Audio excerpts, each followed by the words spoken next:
iri hati akan membuat segala jerih payah dan usaha yang kita lakukan akan sia-sia. Salam, para sahabat relawan Injil dimanapun berada. Ada sebuah legenda dari abad keempat Masehi.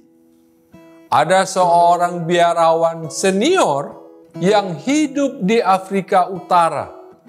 Biarawan ini hidup soleh. Iblis ingin menggoda si biarawan ini, tetapi tidak ada satupun bujuk rayu yang dapat menjatuhkan biarawan ini. Satu ketika, iblis membisikkan sesuatu di telinga sang biarawan dengan berkata, "Hei, adikmu baru saja diangkat menjadi pemimpin gereja di seluruh negeri. Sekarang adikmu menjadi atasanmu." Tiba-tiba sang biarawan, air mukanya berubah menjadi kecut dan panas hati sahabat. Sang biarawan jatuh juga ke dalam perangkap si iblis. Kedengkian adalah dosa yang universal.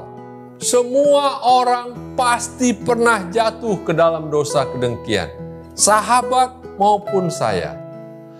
Menurut Thomas Aquinas, seorang ahli filsafat dan teolog dari Italia yang sangat berpengaruh pada zamannya, menurut Thomas, kedengkian adalah ketidakbahagiaan kita di atas kebahagiaan orang lain. Sahabat, ketika kita dengki, sebetulnya kita sedang menyimpulkan bahwa diri kita berada di bawah orang itu. Kedengkian itu tidak selalu karena mengingini harta orang lain, tetapi juga ketika sahabat dan saya mendengar orang lain bergembira karena berhasil mendapatkan hadiah, namun sahabat dan saya tidak senang dengan orang lain itu, dengan kesuksesan orang lain itu. Apa akibat yang ditimbulkan oleh kedengkian? Yang pertama, kedengkian menghancurkan diri kita sendiri, sahabat. Amsal 14 ayat 30 berkata, "Hati yang tenang menyegarkan tubuh, tetapi iri hati membusukkan tulang." Dalam terjemahan lain menuliskan membusukkan tulang adalah keropos pada tulang atau osteoporosis.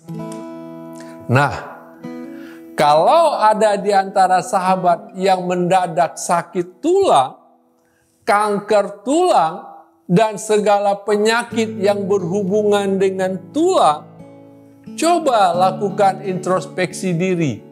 Apakah ada rasa iri yang menyelimuti hati sahabat? Selanjutnya, Alkitab juga mencatat bahwa iri hati akan membuat segala jerih payah dan usaha yang kita lakukan akan sia-sia. Dan iri hati juga akan membuat hidup kita menjadi kacau, sahabat. Kemudian, apalagi akibat yang ditimbulkan oleh kedengkian? Kedengkian menghancurkan hubungan kita dengan sesama. Ingat kisah Kain dan Habel, kemudian kisah Yusuf dan saudara-saudaranya. Semua itu adalah akibat dari kedengkian.